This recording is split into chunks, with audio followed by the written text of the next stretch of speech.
एक अडानी को बचाने के लिए ये सरकार क्या कुछ नहीं कर सकती, सीमा तक नहीं जा सकती।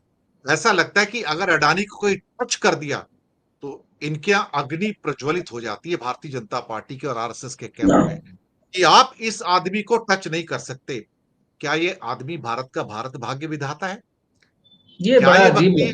क्या ये व्यक्ति भारत का असली प्राइम मिनिस्टर है? और नरेंद्र मोदी सिर्फ एक खड़ाऊ की जगह बैठे हुए हैं, उसके हुक्म की तामील करते हैं?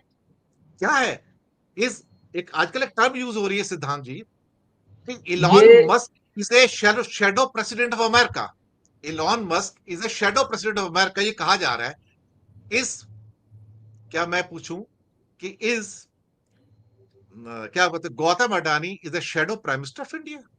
यानी कि असली प्राइम मिनिस्टर तो वही बनते जा रहे हैं और ये हटते जा रहे हैं। ये चक्कर क्या है सर? कितना बचाएंगे सर? अल्टीमेटली कहां तक बचाएंगे इसको? अमेरिका की बराबरी हो रही है, खुश होना चाहिए सबको। हम भी अमेरिका के बराबर हो गए, महाशक्ति बनते जा रहे हैं हम।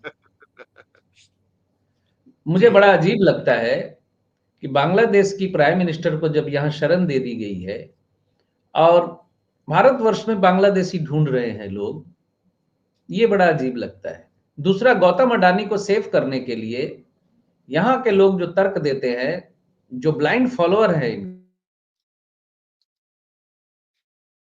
कि शादी को लेकर चला करती थी, राजनीति किया करती थी। देखिए, डोनेशन लेना एक अलग बात होती है, हर पार्टी डोनेशन लेती है, हर पार्टी को कानूनन लिमिट भी है कि डोनेशन कितना लिया जा सकता है, और डोनेशन लेना कोई अपराध घोषित नहीं किया हुआ है। लेकिन टाटा बिरला को कांग्रेस ने इतना प्रिविलेज तो कभी नहीं दिया। ऐसा तो नहीं लगता था कि टाटा बिरला के लिए कांग्रेस सदन में हंगामा कर देती थी। ये तो बड़ा अजीब लगता है। और फिर मुझे वही चीज याद आती है कि कलयुग के अंतिम चरण की तरफ बढ़ रहे हैं, हालांकि देर है अभी।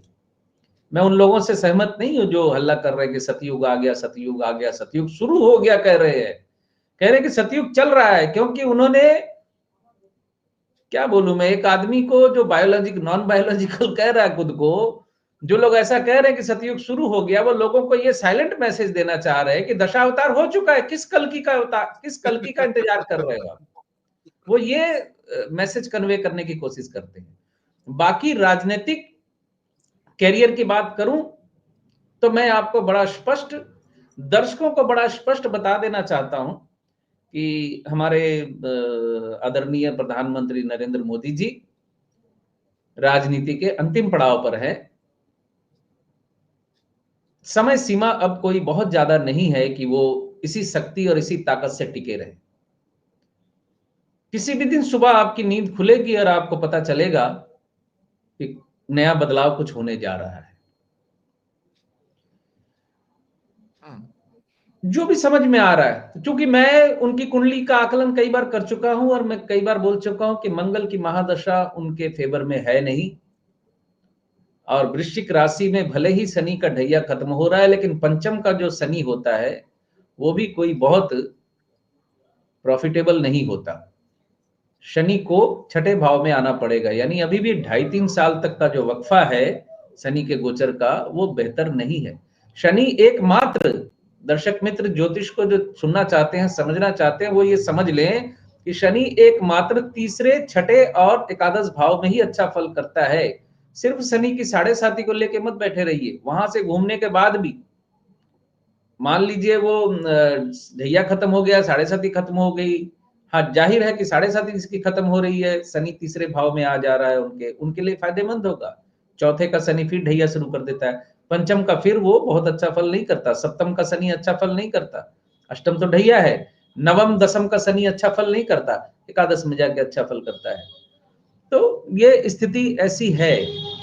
और शायद एक पुरजोर कोशिश अपनी सत्ता को पकड़े रखने की, अपनी इमेज को पकड़े रखने की, आपसी टकराव तो दिख ही रहा है चारों तरफ।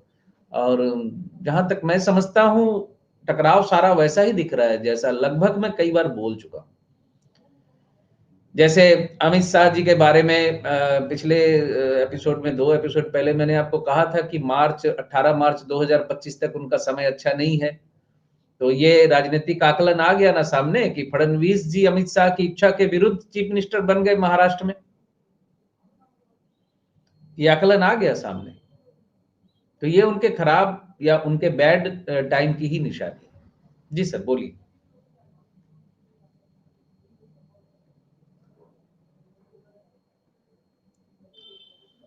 साउंड, आपका साउंड